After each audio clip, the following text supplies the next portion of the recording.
बिस्मिल्लाहिर्रहमानिर्रहीम। स्टूडेंट्स, आज हम जो चैप्टर स्टार्ट करेंगे वो आपकी बुक का है, chapter number 17, exercise for special populations. तो यहाँ पे जो सबसे पहली बात समझने वाली है वो हमने स्पेशल पॉपुलेशन को डिस्कस करना है और उनके बारे में हमने जो एक्सरसाइजेज प्लान करनी है उनको हम स्टेप बाय स्टेप देखेंगे। तो हमें स्पेशल पॉपुलेशन के बारे में पता होना चाहिए कि ये कौन सी पॉपुलेशन है। एक इस स्पेशल पॉपुलेशन से माइंड में ये बात आ सकती है कि जिनको हम अपनी कम्युनिटी में, अपनी सोसाइटी में स्पेशल चिल्ड्रन या स्पेशल पीपल का नाम देते हैं, जो कि हैंडीकैप्ड होते हैं किसी ट्रॉमा की वजह से या बाय बर्थ कंजेनिटल किसी डिसऑर्डर की वजह से वो चल फिर नहीं सकते, या उनकी कोई ना कोई एक सेंस जिस तरह देखने की या सुनने की कोई हिस्स एक कम होती है, तो वो सारे लोग हमारे पास स्पेशल पीपल हम उनको कंसिडर करते हैं। हैंडीकैप भी हम समटाइम्स उनको कह देते हैं, और इसी तरह समटाइम्स हम उनको लेबल करते हैं डिफरेंटली एबल्ड, यानी कि डिसेबल कहने के बजाय एक नई टर्म उनके लिए यूज़ की जाती है जिसे डिफरेंटली एबल्ड का नाम दिया जाता है कि वो किसी और तरह से एबल होते हैं। यहाँ पे जो स्पेशल पॉपुलेशन से मुराद है वो लोग नहीं हैं। तो सबसे पहले ये बात समझना ज़रूरी था कि आप लोगों को ये पता हो कि जो स्पेशल पॉपुलेशन हमने डिस्कस करना है वो कौन से लोग होंगे। यहाँ पे हमारे पास जो हमारे सोसाइटी के अंदर मोस्ट कॉमन प्रॉब्लम्स हैं या डिजीज़ हैं जो पाई जाती हैं, हमारी मुराद वो लोग होंगे। फॉर एग्जांपल, हाइपरटेंशन, हर घर के अंदर कोई ना कोई हमें इससे मुतासर लोग मिलेंगे। ब्लड प्रेशर के मरीज़ हर घर के अंदर मौजूद हैं। और इसी तरह जो सेकंड मोस्ट कॉमन प्रॉब्लम है वो है डायबिटीज़ की। हमारे घरों में, हमारे आस-पास, हमारी सोसाइटी में बहुत से लोग ऐसे हैं जो कि डायबिटीज़ से अफेक्टेड हैं। इसी तरह कुछ और प्रॉब्लम्स जो कार्डियोवास्कुलर कंडीशंस हो सकती हैं या रेस्पिरेटरी पैथोलॉजीज़ हो सकती हैं, तो वो सारे लोग भी हमारे पास यहाँ पे स्पेशल पॉपुलेशन के अंदर आएँगे। हमने उनके लिए एक्सरसाइज़ेज़ प्लान किस तरह स्टडी करना है, किस तरह डिज़ाइन करना है, वो सारी बातें हम इस चैप्टर के अंदर पढ़ेंगे। आप लोग मुझे तो जानते ही हैं, तो हम नेक्स्ट स्टार्ट करते हैं कि हमारा जो ऑब्जेक्टिव है इस पूरे लेक्चर के दौरान वो क्या होगा। तो हमने डायबिटीज़ की बात की थी कि डायबिटिक पर्सन्स को, डायबिटिक पेशेंट्स को हमने जब एक्सरसाइजेज करवानी है तो वो किस तरह की होंगी। लेकिन उससे पहले हमें डायबिटीज़ का एक ओवरव्यू लेना है कि हमारे पास डायबिटीज़ को हम 2 टाइप्स के अंदर डिवाइड करते हैं, टाइप 1 एंड टाइप 2। अब उसके बाद हमने जब डायबिटिक पेशेंट्स के लिए एक्सरसाइजेज प्लान डिज़ाइन करना है तो उनमें क्या-क्या चेंजेस आते हैं, डायबिटिक पर्सन्स किस तरह रिस्पॉन्ड करते हैं ड्यूरिंग एक्सरसाइज, और उनके बॉडी में जो ब्लड ग्लूकोज है वो किस तरह रिस्पॉन्ड करता है, कैसे चेंज होता है। ब्लड एक्सरसाइज के साथ ब्लड ग्लूकोज लेवल डिक्रीज करता है, लेकिन जो डायबिटिक पेशेंट्स हैं उनके अंदर ऑलरेडी कुछ पैथोलॉजीज चल रही हैं, तो उनके हमने जब उनको स्टडी करेंगे तो वो किस तरह से रिस्पॉन्ड करेंगे, वो हमने इस पूरे चैप्टर के अंदर ये बात देखना होगी। उसके बाद वो डायबिटीज़ कंट्रोल में है या वो जब कंट्रोल में नहीं होती, ये दोनों चीज़ें हम डिस्कस करेंगे। उसके बाद मेन जो इसमें हमारा फोकस होगा वो ये होगा कि जो टाइप 1 डायबिटिक पर्सन्स हैं उनके अंदर क्या इस तरह के चेंजेस आ जाते हैं कि उनके लाइफ जो है वो कॉम्प्लिकेट हो जाती है। और दूसरा जो हमारे पास ग्रुप है जो टाइप 2 कहलाता है, उसको कितनी एक्सरसाइजेज करनी है, उसके उनके लिए किस तरह का एक्सरसाइजेज प्लान हमने बनाना है, वो हमारे इस चैप्टर के अंदर मेन ऑब्जेक्टिव हैं। जो नेक्स्ट पॉइंट हम डिस्कस करेंगे वो ये है कि जब डाइट के अंदर चेंज आता है तो उसका, उस डाइट के साथ साथ जो इंसुलिन को हमारे बॉडी के अंदर ब्लड ग्लूकोज का जो एक रिलेशन है वो हमने सेट करना है कि वो क्या है, वो उसे चेक करेंगे और उसके अकॉर्डिंग फिर एक्सरसाइजेज प्लान हम डिज़ाइन करेंगे। उसके बाद जो हमें पेशेंट्स मिलते हैं रेस्पिरेटरी डिसऑर्डर्स के, उसमें हम एस्थमा को डिस्कस करेंगे। एस्थमा के अंदर क्या-क्या चेंजेस आते हैं, क्या सीक्वेंस है जिसकी वजह से उनका बॉडी के अंदर ब्रोमेलिन सोडियम और बीटा एड्रीनर्जिक एगोनिस्ट वो किस तरह एक्ट करते हैं और किस तरह से वो जो एस्थमा का अटैक है उसके अंदर रिलीफ प्रोवाइड करते हैं। तो जो हमारा लास्ट प्रोग्राम होगा कि क्या एक्सरसाइज करने से एक्सरसाइज इंड्यूस्ड एस्थमा भी हो सकता है, और किसी को अगर एक्सरसाइज करने से अस्थमा का अटैक हो गया तो उसे हमने किस तरह डील करना है। और ये वो कंडीशंस हैं जो हमें जब ओपीडी करते हैं या अपना क्लिनिकल प्रैक्टिस करते हैं तो हमारे इस तरह का हमें एनकाउंटर करना पड़ता है। इस तरह के लोगों को हमारे पास अक्सर पेशेंट्स आते हैं और उनके अंदर अगर हम ये वाइटल्स नहीं लेंगे, ये चीज़ें ऑब्जर्व नहीं करेंगे तो हमें प्रॉब्लम्स फेस करना पड़ सकते हैं।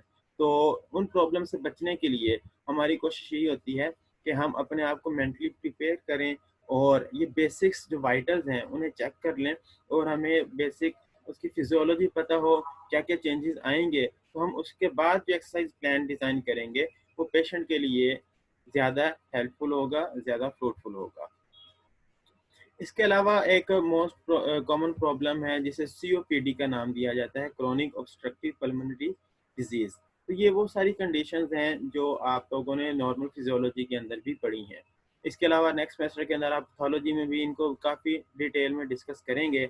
यहाँ पे हमने जनरली एक आइडिया लेना है कि जो सीओपीडी है ये एस्थमा के साथ इसकी कॉज क्या है, इसका प्रोग्नोसिस क्या है, और जब हमने रिहेबिलिटेशन प्रोग्राम बनाना है तो इन ये पेशेंट्स किस तरह अपनी नॉर्मल लाइफ के अंदर आ सकते हैं, वापस आ सकते हैं और किस तरह अपनी नॉर्मल लाइफ स्पेंड कर सकते हैं।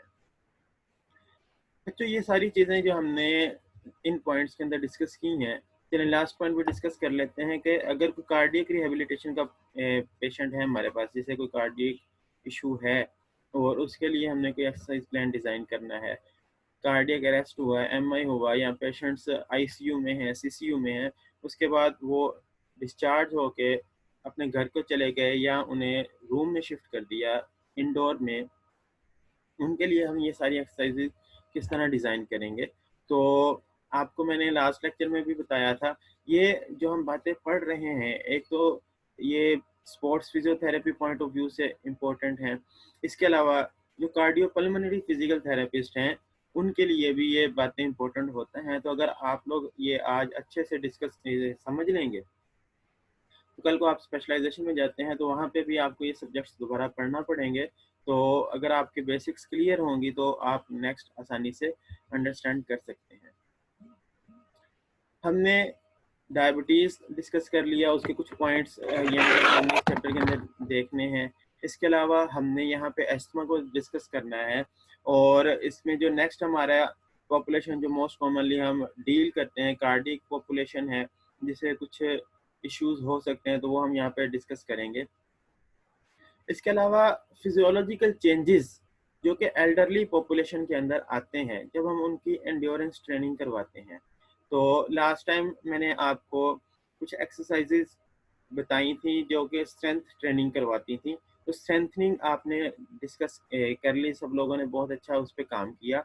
आज का जो आपका एक छोटी सी असाइनमेंट होगी वो एंड्योरेंस ट्रेनिंग एक्सरसाइजेज की होगी।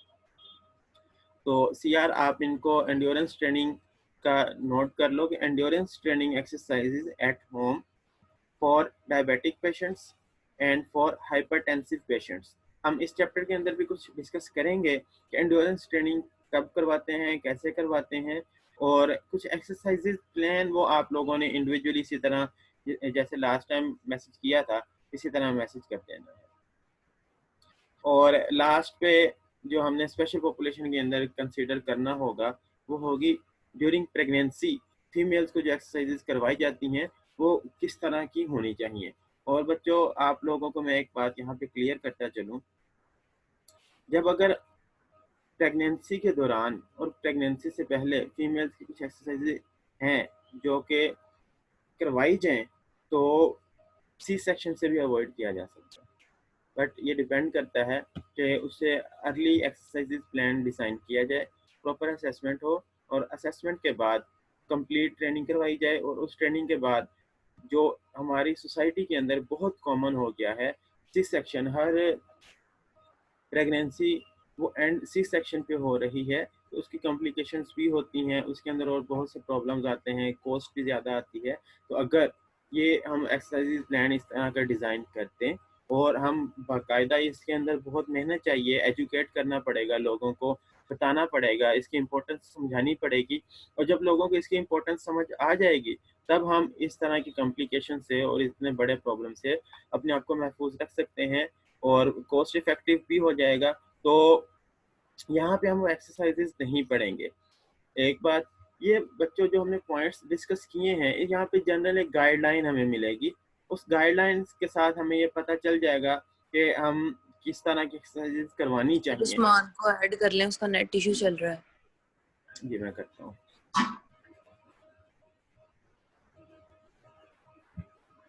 और बच्चों कोशिश किया करो नेक्स्ट टाइम जब 10 मिनट से ज़्यादा मैं ना टाइम नहीं दूँगा, मैं मीटिंग लॉक कर दिया करूँगा, तो फिर आप लोग जॉइन नहीं कर सकोगे। ऑलरेडी मैंने आपको टाइम दे दिया था, तो इतना लेट 1 घंटे के बाद ये जॉइन कर रहा है, तो ऐसा नेक्स्ट टाइम नहीं होना चाहिए। डायबिटीज़ की अगर हम बात करें, तो हम मेनली इसको 2 टाइप्स के अंदर डिवाइड कर देते हैं। जो टाइप 1 है, उसे एब्सोल्यूट भी कहते हैं और जो टाइप 1 को absolute and type 2 is relative. अब ये क्यों है? इंसुलिन डेफिशिएंसी की वजह से और ये किस वजह से हो सकती है? हाइपरग्लाइसीमिया। पर्सन्स के ब्लड में ग्लूकोज़ लेवल ज़्यादा हो गया और इंसुलिन ने उस ग्लूकोज को लो डाउन करना था, बट वो जो इंसुलिन है बॉडी के अंदर वो कम हो गई है, जो कि ग्लूकोज को लो डाउन नहीं कर पा रही। तो उस वजह से क्या होगा, ब्लड के अंदर ग्लूकोज लेवल अप हो जाएगा, जिसे हम नाम दे देते हैं हाइपर ग्लाइसीमिया का। और इस वजह से ये प्रॉब्लम जो प्रोड्यूस होता है उसे टाइप 2 डायबिटीज़ का नाम दिया जाता है। अब यहाँ पे हमारी बुक के अंदर जो स्टैटिस्टिक्स दिए गए हैं, ये यूएस के दिए गए हैं। तो ये यूएस के स्टैटिस्टिक्स के अकॉर्डिंग ये बहुत बड़ा इशू है और इससे बहुत ज़्यादा डेथ रेट बन रहा है, इंक्रीज़ होता है यूएस में। More than 17 million with diabetes. अब उसमें जो रेशियो है, ओनली 11.1 मिलियन आर डायग्नोस्ड। जो यूएस के अंदर 17 million people are affected with diabetes, but only 11.1 people are diagnosed. इसका मतलब है कि बाकी लोगों को पता ही नहीं है कि वो इस प्रॉब्लम को फेस कर रहे हैं, या उन्होंने कभी इन्वेस्टिगेशन नहीं करवाई, या उन्होंने अपने कभी टेस्ट नहीं किए। तो ये एक मेजर कंसर्न है। अब यहाँ पे हमने जो मेन पॉइंट याद रखने हैं, अगर एग्जामिनेशन पॉइंट ऑफ व्यू से हम इस बात को समझना चाहें, ये क्वेश्चन आपको आ सकता है, differentiate between type 1 and type 2 diabetes. तो उनके जो मेजर फीचर्स हैं, मेजर पॉइंट्स हैं, वो आप लोगों ने याद रखना है।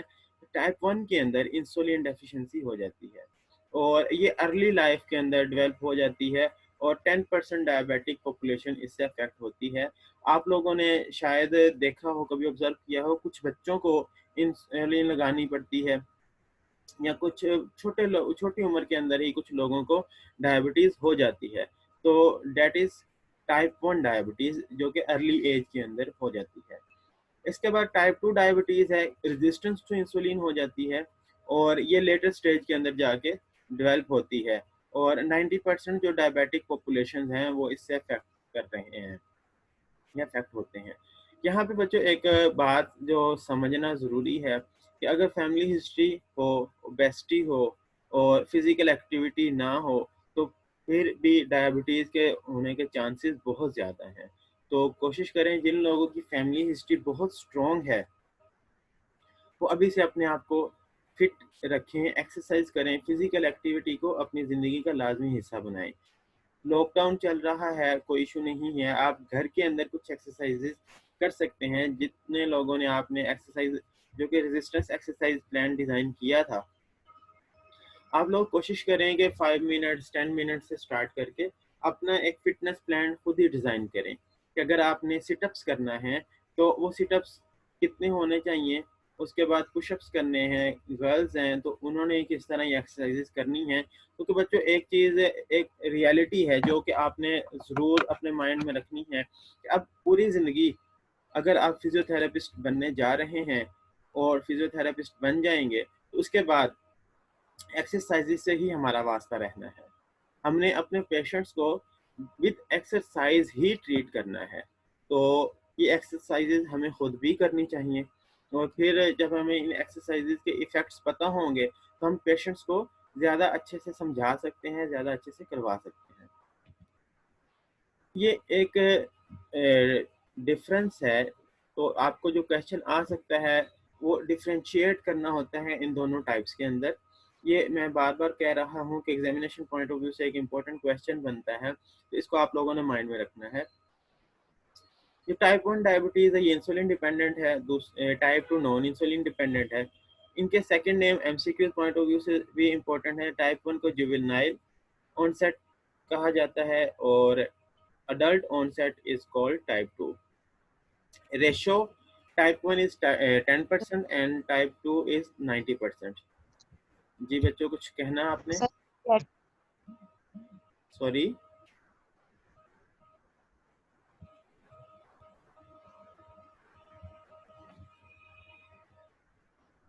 Type 1 most commonly start in less than 20 years of age and type 2 most commonly occur at the age of 40 or above 40. जो टाइप 1 है इसका रैपिड एक्शन होता है, ये बहुत जल्दी डेवलप हो जाती है, जबकि टाइप 2 बहुत स्लोली डेवलप होती है। फैमिली हिस्ट्री टाइप 1 के अंदर अनकॉमन है, but in type 2 diabetes family history is very common. So मैं पहले भी बताया, अब फिर कहता हूँ कि जिनका फैमिली हिस्ट्री डायबिटीज की है उनको अलार्मिंग सिचुएशन है उनके लिए, तो वो अपने आप को कोशिश करें कि इससे बचा सकें। टाइप 1 के अंदर ऑलवेज इंसुलिन रिक्वायर होती है, बट इन टाइप 2 डायबिटीज़ अगर इसका ट्रीटमेंट स्टार्ट करें तो इसमें इंसुलिन चाहिए भी होती है, लेकिन अगर अर्ली पता चल जाए तो कुछ जिस तरह ग्लूकोफेज एक ब्रांड है, इस तरह मेडिसिन्स के साथ स्टार्ट किया जाता है इसका ट्रीटमेंट प्लान। और ज़रूरी नहीं है कि इसमें इंसुलिन ही चाहिए, मेडिकेशन से भी इसको ट्रीट किया जा सकता है। जो पेंक्रियाटिक इंसुलिन है वो टाइप 1 के अंदर प्रोड्यूस ही नहीं होती या बहुत कम प्रोड्यूस होती है, बट इन टाइप 2 डायबिटीज़ पर इंसुलिन प्रोड्यूस तो हो रही होती है, बट ब्लड के अंदर ग्लूकोज लेवल इतना ज़्यादा हो जाता है कि वो उसे ओवरकम नहीं कर पाती, इसलिए हमें इंसुलिन की फिर ज़रूरत पड़ती है। कीटोएसिडोसिस टाइप 1 के अंदर कॉमन है, जी। बट इन टाइप 2 ये रेयर होता है। और बॉडी फैट नॉर्मल पर्सन्स को भी टाइप 1 डायबिटीज़ हो सकता है, लेकिन टाइप 2 मोस्टली ओबीज पर्सन्स के अंदर ये डेवलप होता है। एक्सरसाइज क्या काम करती है डायबिटीज़ के दौरान? ये ब्लड ग्लूकोज को कंट्रोल करती है। जब ब्लड ग्लूकोज एक्सरसाइजेज करेंगे हम तो उससे जितने हमारे बॉडी के अंदर सिस्टम्स हैं वो एक्टिव हो जाते हैं। कार्डियोपल्मोनरी और कार्डियो रेस्पिरेटरी सिस्टम वो बहुत एक्टिव हो जाता है। इसके अलावा हमारे पूरे बॉडी के अंदर जब हम एक्सरसाइज करते हैं तो ब्रेन और बॉडी की कोऑर्डिनेशन होती है, तो जितने हमारे वाइटल ऑर्गन्स हैं उनकी वर्किंग प्रॉपर होना शुरू हो जाती है। तो ब्लड ग्लूकोज लेवल को कंट्रोल करने के लिए एक्सरसाइजेज बहुत अहम रोल प्ले करती है। अब एडिक्वेट इंसुलिन रिक्वायर है इन डायबिटीज़ के अंदर, तो एक्सरसाइज करेंगे तो फिर हमें इंसुलिन प्रोडक्शन भी स्टार्ट हो जाएगी, तो हमें बाहर से इंसुलिन कम लेना पड़ेगी। एक्सटर्नल इंसुलिन जो इंजेक्शन की फॉर्म में ये पेशेंट्स अपने बॉडी के ऊपर अप्लाई कर रहे होते हैं। Metabolic acidosis from the accumulation of ketone bodies, ये जब हो जाता है तो इसे हम नाम देते हैं कीटोसिस का। और ये क्यों हो सकता है? जब बॉडी के अंदर इंसुलिन डेफिशिएंसी होगी उसकी वजह से कीटोसिस हो सकती है। अब यहाँ पे ये बहुत आपको ग्राफ बुक अगर क्वेश्चन आता है तो उसके अंदर भी ये बनाना पड़ेगा, आपके बुक का ही ये ग्राफ है, तो इसे ज़रा ध्यान से समझ लीजिए कि अगर प्रोलॉन्ग एक्सरसाइज करेंगे तो उससे क्या बेनिफिट मिल रहा है। बच्चों में आपके मैसेज नहीं पढ़ रहा, मैं एक दफ़ा रुकिए।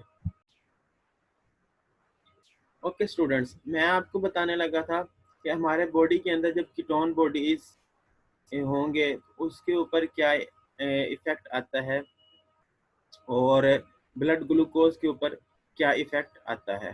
तो कीटोटिक डायबिटिक पेशेंट्स के अंदर एक्सरसाइजेस करने से इसमें ये ग्राफ बन रहा है, और जब डायबिटीज़ कंट्रोल में होगी, नॉर्मल होगी, हमारे पास ये नीचे जो ग्राफ है, आपको अगर मेरा एरो नज़र आ रहा हो तो हमें इस तरह का ग्राफ मिलता है जो कि कंट्रोल्ड में है।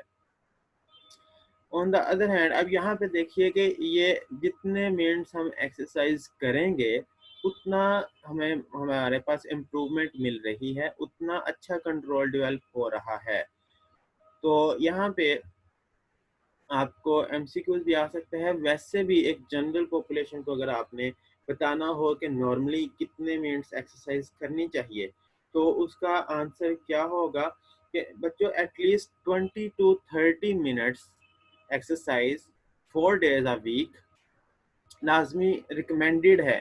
और वो 30 मिनट्स एक्सरसाइज कैसे होनी चाहिए, वो ब्रिस्क वॉक के साथ होनी चाहिए। और ब्रिस्क वॉक क्या होती है कि आप 100 स्टेप्स इन 1 मिनट काउंट करो, तो वो आपकी ब्रिस्क वॉक होगी।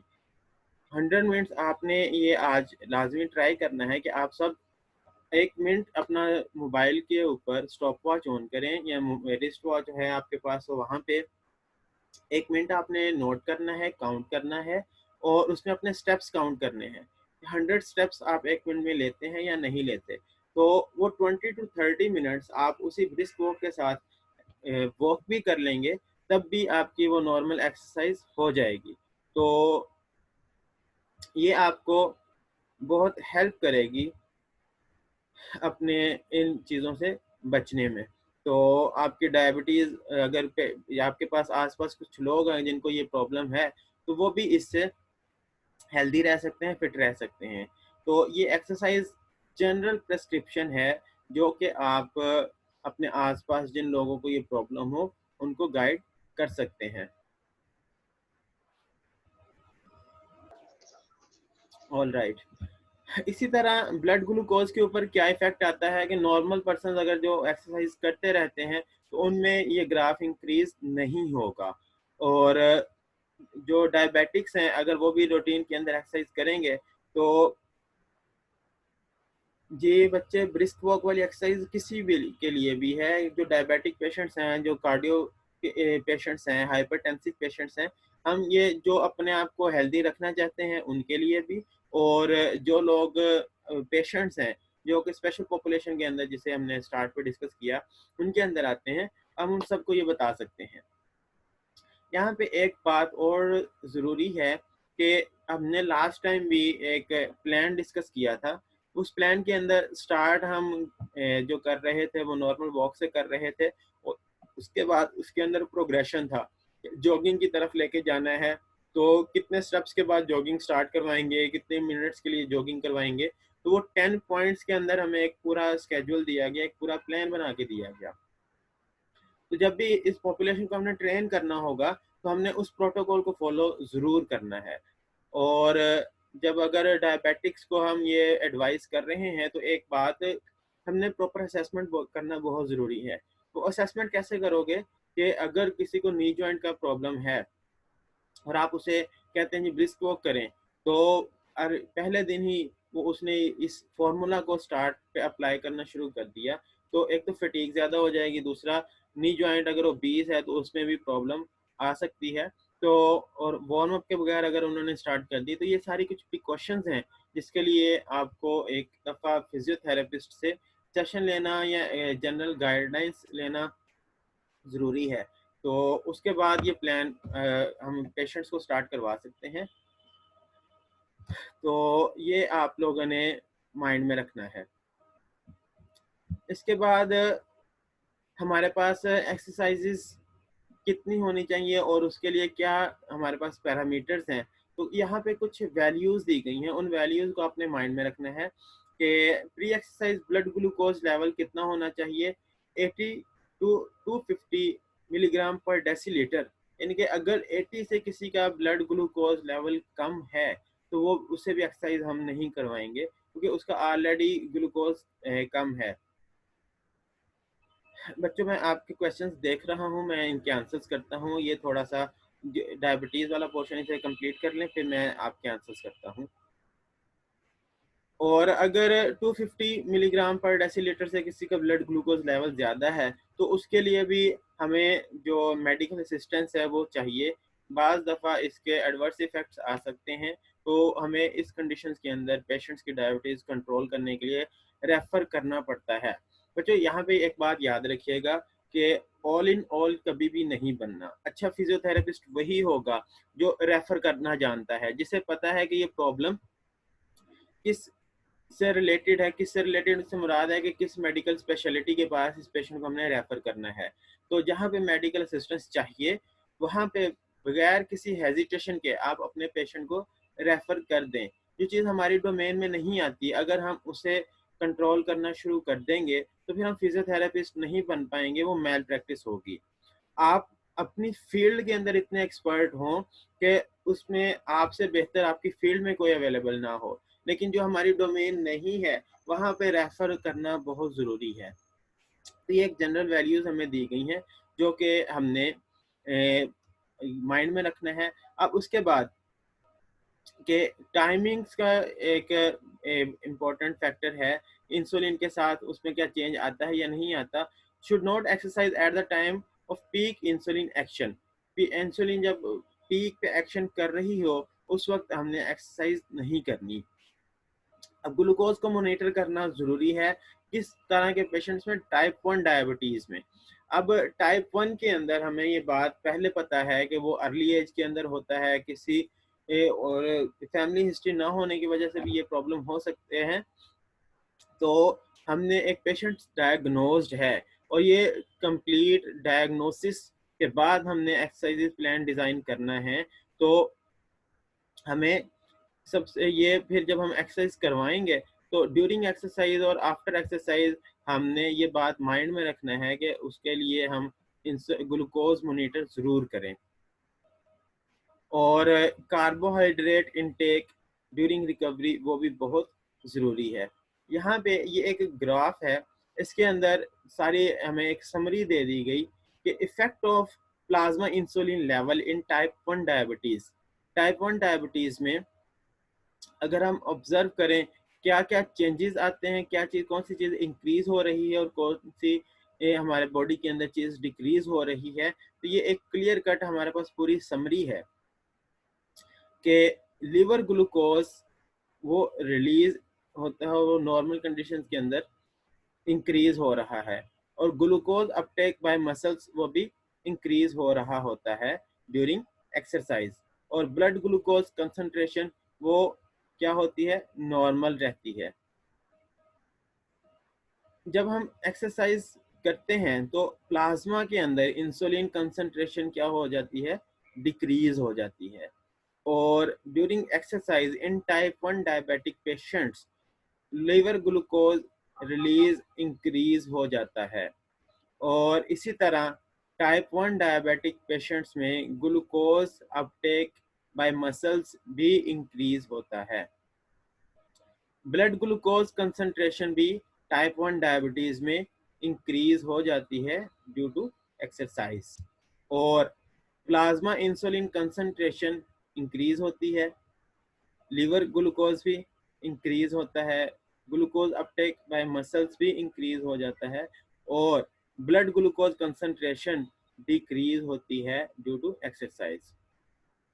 अब बच्चों, यहाँ पे बहुत सिंपल सी बात है कि ये जो लास्ट पॉइंट है ब्लड ग्लूकोज कंसंट्रेशन डिक्रीज का, यही पूरी एक्सरसाइज जो डायबिटिक पेशेंट्स को हम करवा रहे हैं उसका मेन फोकस है और मेन गोल है ड्यूरिंग एक्सरसाइज।